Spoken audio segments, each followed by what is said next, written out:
Charlie and the Chocolate Factory by Roald Dahl. This is Charlie Bucket, Mr. Willy Wonka, Augustus Gloop, Mikey TV, Veruca Salt,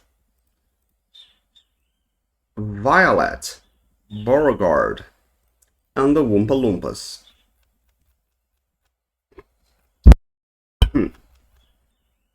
For Theo.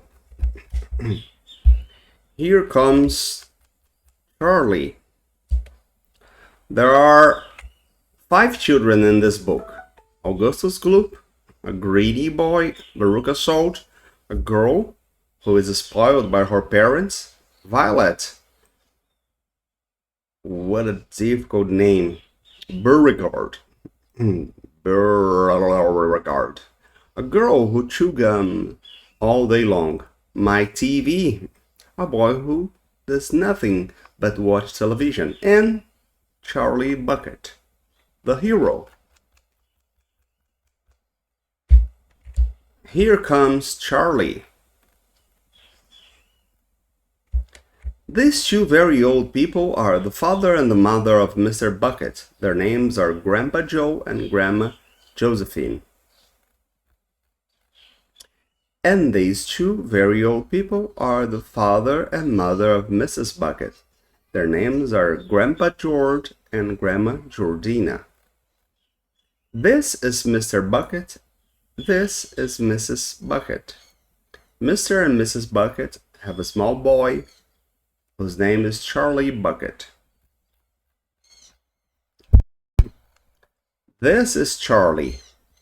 How do you do? And how do you do? And how do you do again? He's pleased to meet you. The whole of this family, the 6 grown-ups, count them, and little Charlie Bucket live together in a small wooden house on the edge of a great town.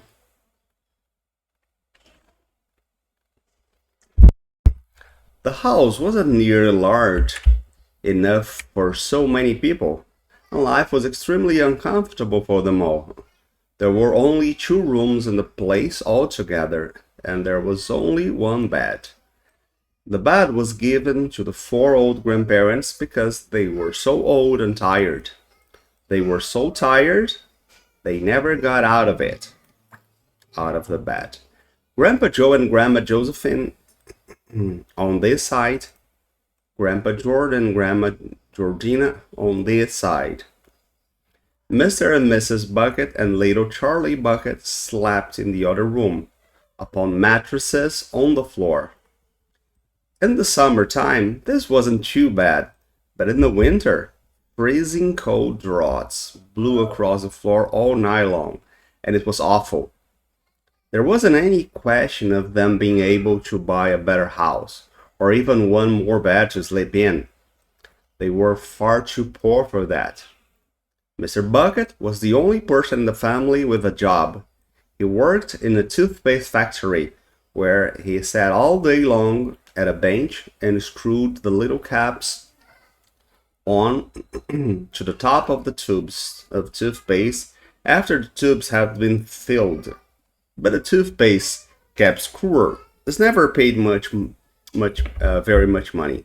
And poor Mr. Bucket, however hard he worked and however fast he screwed on the caps, was never able to make enough money to buy 1/2 of the things that so large a family needed.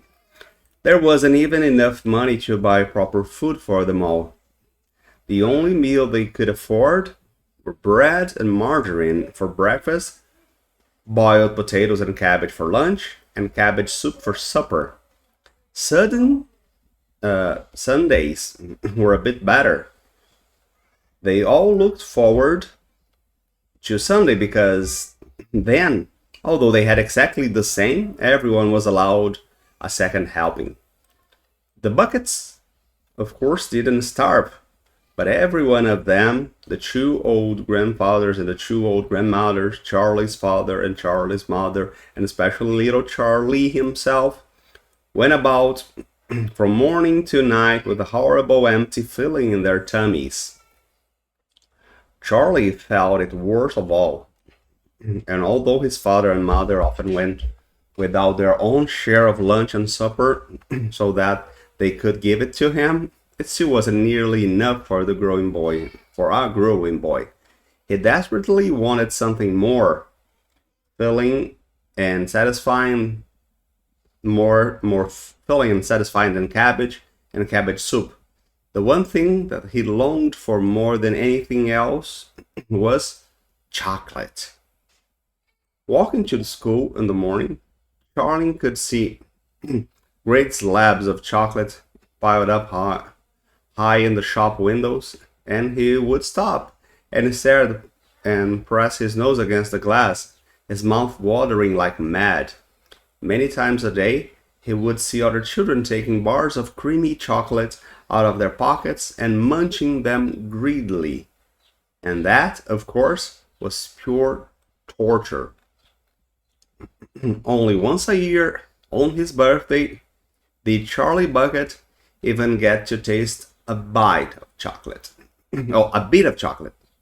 The whole family saved up their money for that special occasion, and when the great day arrived, Charlie was always presented with one small chocolate bar to eat all by himself, and each time he received it, on those marvelous birthday mornings, he would place it carefully in a small wooden box that he owned and treasure it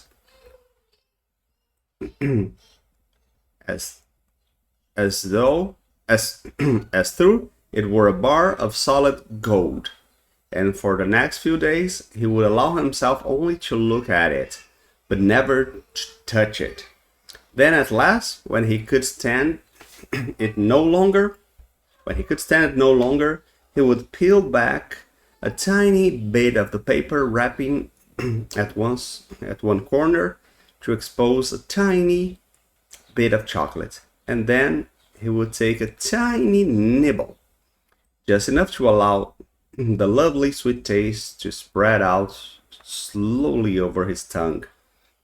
The next day, he would take another tiny nibble, and so on and so on. And in this way, Charlie would make his six-penny bar of birthday chocolate last him for more than a month.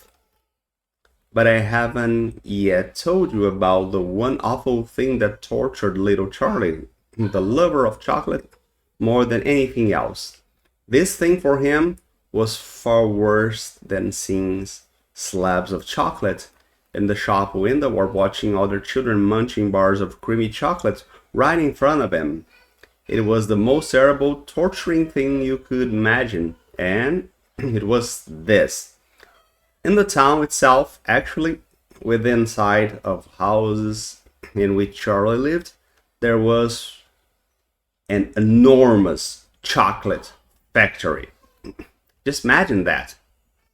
And it wasn't simply an ordinary, enormous chocolate factory either. It was the largest and the most famous in the whole world.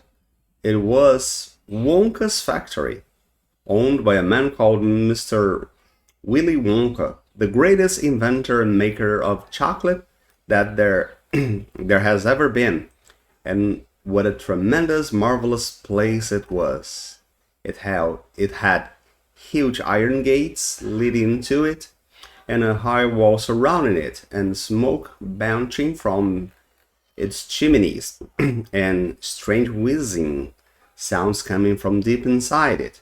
And outside the walls, for half a mile around, in every direction, the air was scented with the heavy, rich smell of melting chocolate. Twice a day, on his way to and from school, little Charlie Bucket had to walk right past the gates of the factory, and every time he went by, he would begin to walk very, very slowly, and he would hold his nose high in the air and take long, deep sniffs of the gorgeous chocolatey smell all around him. Oh, how he loved the smell. And oh, how he wished he could go inside the factory and see what it was like. And that's the end of chapter 1. Next time we're gonna see Mr. Willy Wonka's factory.